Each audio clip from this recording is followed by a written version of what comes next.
पुरुषाय विद्महे महासैन्या धीमहि तन्नो स्कंदा प्रचोदयात्। यह आध्यात्मिक यात्रा है एक ऐसे पवित्र स्थल की जहाँ विराजमान है शक्ति व शौर्य के अधिदेव। ऐसा देव स्थान जो समर्पित है त्याग, प्रतिष्ठा और अनुशासन को।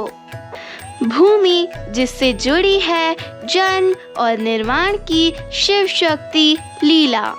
भूमि जो निष्ठित है ममतामयी प्रकृति को और जहाँ पाषाण रूप में आज भी तपस्यारत हैं 33 कोटि के देवी देवता। तीनों लोकों को अभय प्रदान करने वाला यह दिव्य मल्लिकार्जुन स्थल है कार्तिक स्वामी।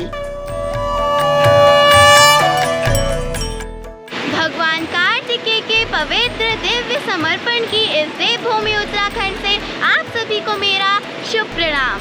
आज के इस श्री यात्रा में मैं दर्शन करने जा रही हूँ भगवान आशुतोष शिव शंकर और माँ पार्वती के ज्येष्ठ पुत्र भगवान कार्तिक स्वामी के दिव्य मंदिर के, जो कि प्रतीक है माता पिता के प्रति उनके अटूट समर्पण भाव का।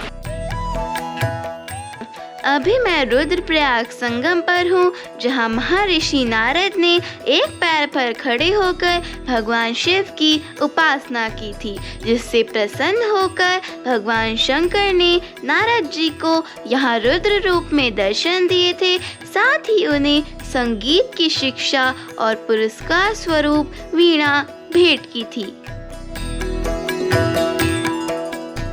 भगवान शिव के रुद्र रूप में अवतरित होने के कारण ही इस स्थान को रुद्रप्रयाग कहा जाने लगा और यहीं से 40 किलोमीटर की दूरी पर स्थित है कनकचौरी गांव, जो कि कार्तिक स्वामी का बेस है।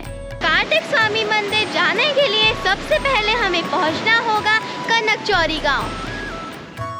रुद्रप्रयाग मुख्य बाजार से हमको बद्रीनाथ राजमार्ग को छोड़कर बाईं ओर मुड़कर केदारनाथ जी वाली सड़क पर चलना है। फिर अलकनंदा नदी पर बने इस ब्रिज को पार करते ही हमें केदारनाथ जी वाली सड़क को छोड़कर दाईं ओर मुड़कर पोखरी वाली सड़क पर चलना है। बस यहीं से 40 किलोमीटर की दूरी पर स्थित है कनकचौरी गांव।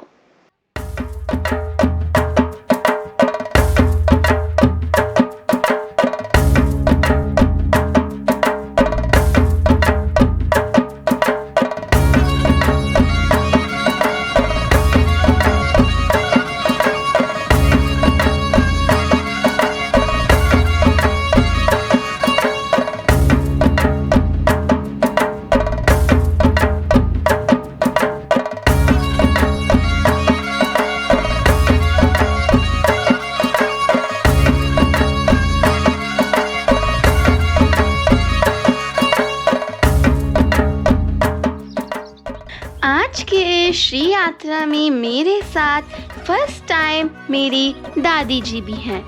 मेरी इस 4 माह की YouTube जर्नी में सबसे ज़्यादा मेहनत करने वाली मेरी दादी जी ही हैं और आज भी वो अपनी पूरी तैयारी के साथ आई हैं।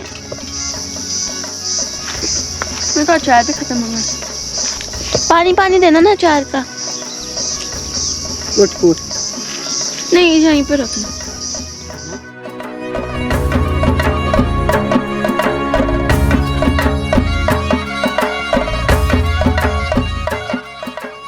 एक खूबसूरत सा सफर तय करके अभी हम पहुंच चुके हैं कनकचौरी गांव में। कनकचौरी एक खूबसूरत पहाड़ी गांव है, जहां पर एक छोटा सा मार्केट और रुकने के लिए कुछ होटल्स भी हैं।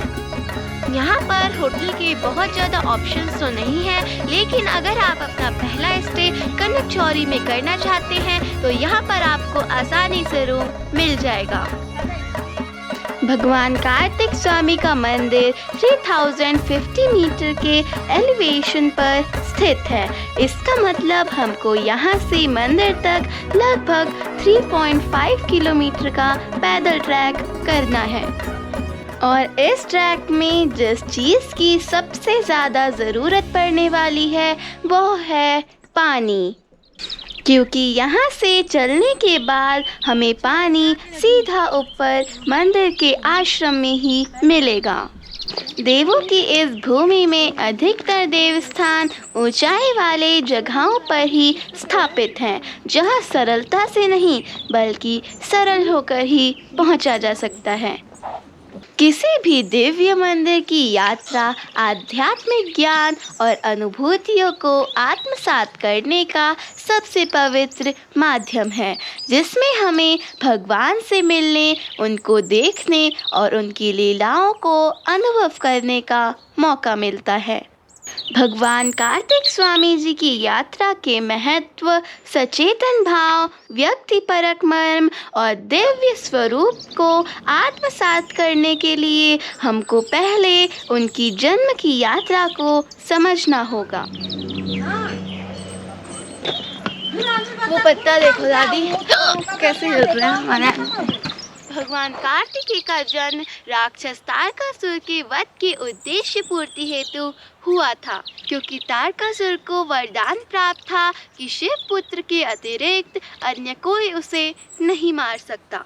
जबकि दूसरी तरफ देवताओं को आशंका थी कि भगवान शिव और मां पार्वती से उत्पन्न पुत्र का तेज इतना रौद्र होगा कि उसके सम्मुख तीनों लोग निस्तेज हो जाएंगे। अतः सभी देवताओं ने भगवान शिव से संतान उत्पन्न ना करने का वचन ले लिया। अतः तारकासुर और अधिक अधर्मी हो गया और देवताओं को भी पराजित करने लगा। इसलिए देवता भयभीत होकर पुनः भगवान शिव के पास पहुँचे और उनसे पुत्र उत्पन्न करने की प्रार्थना करने लगे, मगर भोलेनाथ पहले ही अपने वचन से बंधे थे। अतः उनके रेतस बीज को कौन ग्रहण करेगा, यह जटिल समस्या खड़ी हो गई। अंततः अग्निदेव ने कबूतर के रूप में महादेव के रेतस बीज को ग्रहण किया। जब वे इस अमोघ रेतस बीज के तेज को संभाल न सके तो उन्होंने इसे माँ गंगा को सौंप दिया। माँ गंगा भी इस अमोघ रेतस बीज के तेज को शीतल न कर सकी। जब इस रेतस बीज के तेज से माँ गंगा का जल उबलने लगा तब उन्होंने इसे श्रवण वन में लाकर स्थापित कर दिया, मगर माँ गंगा के वेग से ये अमोघ रेतस 6 अंशों में विभक्त हो गया। श्रवण वन भी इस अमोघ रेतस बीज के तेज से पूरी तरह से जल गया और उसकी राख ने इस रेतस बीज को पूर्ण रूप से ढक दिया। 6 अंशों में विभक्त हुए इसी अमोघ रेतस से 6 सुंदर सुकोमल शिशुओं का जन्म हुआ। देव मुनि नारद जी के कहने पर कृतिका नक्षत्र की 6 कृतिकाओं ने इन बालकों का पालन पोषण किया, इसीलिए इनका नाम कार्तिकेय पड़ा। जब नारद जी ने माँ पार्वती को इन 6 बालकों के बारे में बताया तो माँ पार्वती इनसे मिलने के लिए व्याकुल हो उठी और भोलेनाथ के साथ कृतिका लोग चल पड़ी। जब माँ पार्वती ने अपने 6 पुत्रों को देखा तब वे मातृत्व भाव से भावुक हो उठी और उन्होंने इन बालकों को इतनी जोर से गले लगाया कि वे 6 शिशु एक शिशु में बदल गए जिसके 6 शीश थे। इसीलिए कई स्थानों पर आपको भगवान कार्तिकेय की 6 शीश वाली प्रतिमा भी दिखाई देगी। इस प्रकार माँ पार्वती के कारण ही भगवान कार्तिकेय को उनका वास्तविक स्वरूप प्राप्त हुआ था और फिर इन्हीं कार्तिकेय को देवसेना का सेनापति नियुक्त किया गया, जिन्होंने तारकासुर का वध कर तीनों लोकों की रक्षा की। तो अभी हम पहुंच चुके हैं मंदिर के आश्रम के पास। यहाँ पर पुजारी जी का निवास, यात्री गृह और कुछ दुकानें भी हैं, जहाँ से आपको चाय, नाश्ता, भोजन और लगभग सभी चीज़ें मिल जाएंगी। और हाँ, पूजा का सामान भी आपको यहीं से मिल जाएगा। तो अभी क्या है कि दादी जी के घुटनों और कमर का दर्द काफ़ी ज़्यादा बढ़ गया है, जिसके कारण वे आगे का सफ़र तय नहीं कर पाए, क्योंकि आगे काफ़ी ज़्यादा सीढ़ियाँ थी।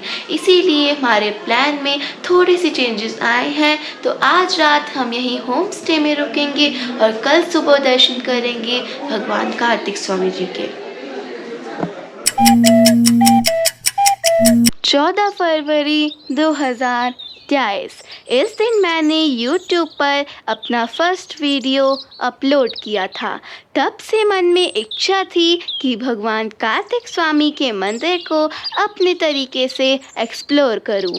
And finally after 4 months today that beautiful morning has come.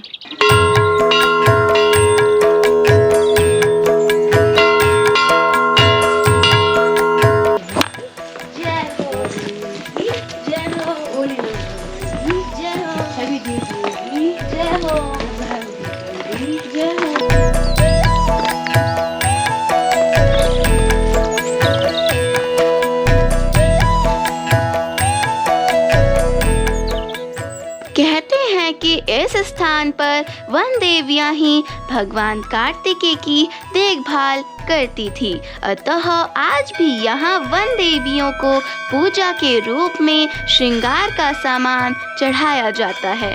भगवान कार्तिकेय की क्रौंच पर्वत पर आने की घटना वस्तुपरक सोच व व्यक्तिपरक अनुभव का टकराव है। शिव पुराण के अनुसार एक बार सभी देवताओं में प्रथम पूजनीय अधिकार को लेकर विवाद उत्पन्न हो गया। इस विवाद को लेकर सभी देवता भगवान शिव के समीप पहुंचे, तो इसके लिए भगवान शिव ने एक प्रतियोगिता आयोजित की। भोलेनाथ ने कहा कि इस प्रतियोगिता में जो भी सर्वप्रथम ब्रह्मांड की 7 परिक्रमा कर उनके पास पहुंचेगा वही सर्वप्रथम पूजनीय होगा। भगवान कार्तिकेय के सहित समस्त देवता अपने अपने वाहन पर चढ़कर परिक्रमा करने निकल पड़े, लेकिन गणेश जी ने ब्रह्मांड के चक्कर लगाने की जगह अपने माता पिता की 7 परिक्रमा कर उनके सम्मुख हाथ जोड़कर खड़े हो गए। जब समस्त देवता लौटे तो भगवान शिव ने गणेश जी को प्रतियोगिता का विजेता घोषित कर दिया और कहा कि समस्त ब्रह्मांड में माता पिता का स्थान सर्वोच्च है और गणेश को इसका व्यक्तिपरक अनुभव है, अतः वही प्रथम पूजनीय अधिकारी है। सभी देवता इससे सहमत हो गए, मगर भगवान कार्तिकेय भोलेनाथ के इस निर्णय से दुखी और क्रोधित हो उठे।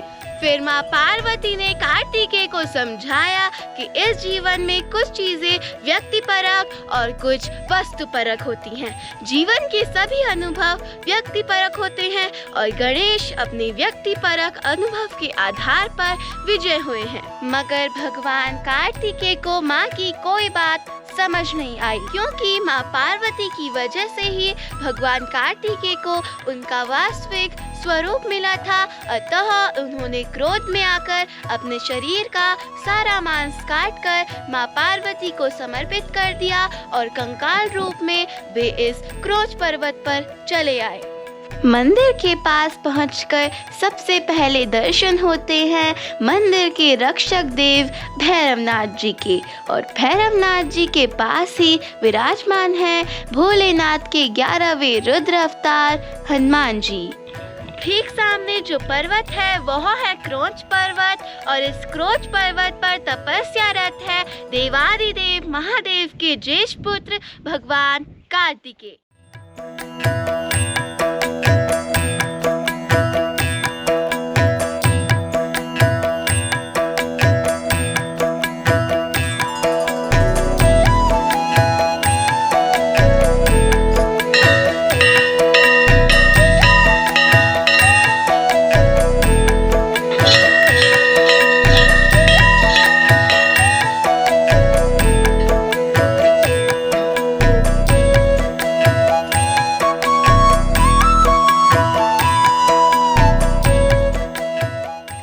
जब भगवान कार्तिकेय इस पर्वत पे आए थे तो वे दर्द और पीड़ा से करहाने लगे, अतः स्वर्ग के 33 कोटि के देवी देवताओं ने आकर उनके शरीर पर हल्दी और मक्खन का लेप किया।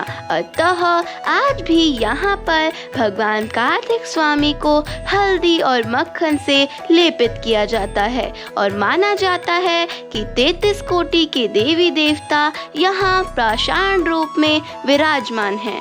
क्रौच पर्वत पर भगवान कार्तिकेय की पूजा निर्वाण रूप में होती है, जो कि सदियों से चली आ रही है। यहाँ मंदिर में भगवान कार्तिकेय की 6 शीश वाली प्रतिमा भी स्थापित है, जिसमें हमें उनके मूल स्वरूप के दर्शन होते हैं। पूरे उत्तर भारत में कार्तिक स्वामी भगवान कार्तिकेय का एकमात्र मंदिर है। कार्तिक स्वामी को स्कंद, षणमुख, महासेन, मुरुगन, स्वामीनाथ और युद्ध का देवता भी कहते हैं। हमारे सभी पुराणों में से एक है स्कंद पुराण, जो कि षटकोटि पुराण है और विभिन्न विषयों की विस्तृत विवेचना की दृष्टि से सबसे विशाल है और यह भगवान कार्तिकेय को समर्पित है। इसी पुराण के माहेश्वर खंड के कुमारिका खंड के अध्याय 23 में कहा गया है कि कोई व्यक्ति 10 पुत्रों के पालन पोषण से जो फल प्राप्त करता है, वही फल केवल एक कन्या के पालन पोषण से ही प्राप्त हो जाता है। यह थी आज की आध्यात्मिक यात्रा। उम्मीद करती हूँ भगवान कार्तिकेय के साथ सद्भाव की यह यात्रा आपको पसंद आई होगी। और हाँ, जब भी आप इस दिव्य मंदिर की यात्रा करें तो यात्रा के अंत में मंदिर के पवित्र शिलाओं से अपना विश टावर बनाना ना भूलें, क्योंकि इन्हीं शिलाओं में विराजमान है हमारे 33 कोटि के देवी देवता।